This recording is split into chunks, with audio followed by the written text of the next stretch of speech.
guys, welcome back to my channel. I am super excited that you are here. Go ahead and hit that subscribe button down on the screen below and go ahead and give this video a thumbs up at the end of this video if you like it, and also interact with me in the comments because I do want to hear from you. So that being said, today I will be talking about trimming and big chopping and giving you reasons why you should do one or not do one or the other. I know for me, I wanted to find videos like this on YouTube when battling back and forth about transitioning and big chopping, so I think this will be very helpful and informative for you if you are going through and trying to figure out what to do. So first things first, trimming while transitioning is good. It's great if you are really taking care of your hair while you're transitioning, but it can be counterproductive if you're not taking care of your hair while transitioning. It can actually be almost detrimental. I will say I am 100% advocate for big chopping just because it gives you a clean slate to your hair, and your hair is at its strongest point the moment you big chop. You also have to think while transitioning, your hair is very weak. It is very dry. It is very brittle. It is very damaged and fragile. When you're transitioning, your hair is in its most fragile state, and you have to sincerely be careful about when you detangle, how you're shampooing, even with your protective styling and trying to grow your hair out. If you're still not moisturizing and doing everything you need to do, it can be counterproductive, and you could have split ends, you could have very bad breakage. So that's why I say I'm not really an advocate for transitioning, and that's being on the other side of it, because I have done that multiple times and literally still having to big chop and get lump sum of my hair off. But however, it is about your comfort level and your confidence.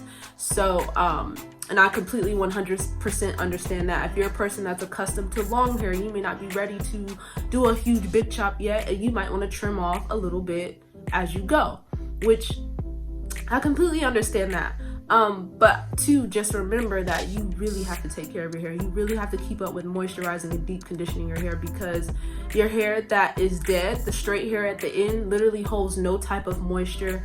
That hair shaft is already damaged. So it is literally, you're moisturizing the hair that's growing out of your scalp, but everything else after that is very brittle and dry no matter what you do. And so, if you're one of those people that initially may not have been taking care of their hair prior to transitioning, it's very hard for me to fathom and imagine you being able to do that after transitioning. But there are a lot of styles out there that you can finesse while you are transitioning, such as Bantu knots. I did Bantu knots for a while I was trying to transition from my hair being fried. But literally, for me, I really just got tired of my ends being straight. I got tired of having to twist and do a Bantu knot. I just got tired of the whole process. And that's another thing. Transitioning hair, y'all thought natural hair takes work? Transitioning hair while being natural takes a whole lot more work that I just was not willing to put in. So I took it upon myself to go ahead and get my big chop because I wanted a fresh start. I was tired of trying to finesse hairstyles, and the only reason I was keeping it was for my hair to have length. But what good is length if my hair isn't healthy? You get what I'm saying? So I essentially just got tired of trying to hang on to dead ends, which was synonymous to basically like dead weight for my hair, and I just cut it off. And the moment I cut it off, my curl pattern started came back in. And that's another thing. While you're transitioning, it is very difficult to truly see the strength of your hair and your curl pattern. Now, of course, if you're deep conditioning and moisturizing your hair and doing what you need to do, it is not that difficult because you can clearly see your curl pattern, the line of demarcation, and the straight end.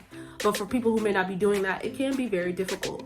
But you don't really see the strength of your curls as long as you have dead ends on you. It's almost like a friendship or a relationship.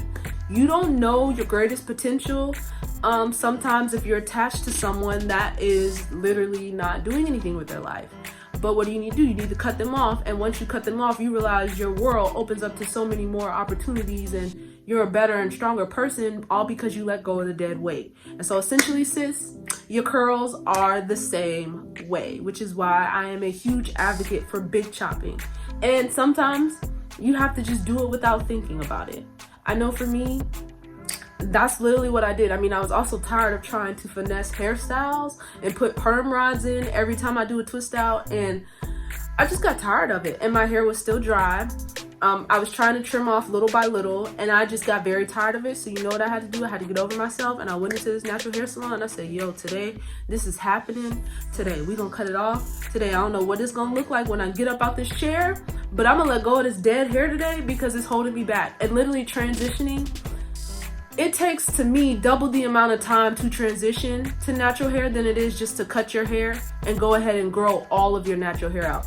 So literally, I spent a full 8 months of hanging on to dead hair when I probably could have seen double the amount of growth had I let go and cut those dead ends all the way off. So, just keep that in mind. Now, I am in full support of whatever you decide to do, but I do want to give you the realities of if you decide to hang on to your dead hair or if you decide to really cut it off and, do a jump start. And so literally when you cut your hair while you're trimming it, it helps promote growth.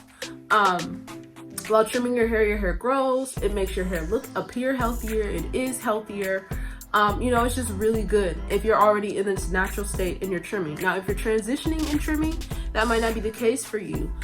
It makes the trimming process even longer while you're trying to transition because you have to constantly be mindful of your ends and while transitioning and trimming those ends. Versus, as for me, like I said, it's been a year since I actually did any type of trimming or anything to my hair since my big chop, and my hair was pretty much fine up until about this last month, and I literally trimmed my ends myself. And that comes with understanding my hair. That comes with knowing when my hair needs a trim, if it's shedding a lot, if I'm starting to get single strand knots, if the ends of my hair feel a little rough or rugged, I know it's time for a trim. And that just comes over time with paying attention to your hair and being able to trim your hair exactly the amount of trim that it needs and not over trimming. Because we get a fear when we go to the beauty shops that they're gonna over trim our hair, which usually happens, but that also is because it helps prevent trimming so often. So that's all I kind of have for you guys today on my channel. I hope you guys really, really, really enjoyed this video. And if, like I said, if you like this video, go ahead and give it a thumbs up. Let me know down in the comments below if you are deciding about transitioning, or if you have questions about big chopping, or if you just big chop, girl. Listen, your hair about to grow back so fast, sis. But y'all, I just really want y'all to really stress and understand the importance of transitioning and big chopping, and why I will always be 100% advocate for big chopping when it comes to natural hair versus transitioning, because you're literally, just like I said, hanging on to dead weight, and that dead hair does absolutely nothing for you except make you work harder to keep your hair healthy and make it look like something, and to also, it weighs on your curls, and that's just more unnecessary weight that you need to be adding onto your curls. So that's all I got. Like I said, go ahead and subscribe to this channel, and also look at one of my other videos. I mean, I follow me on the gram too. Go ahead and follow me on Instagram at Sincerely Ray Ray, as you saw at the beginning of this intro. And I will see you guys in my next video.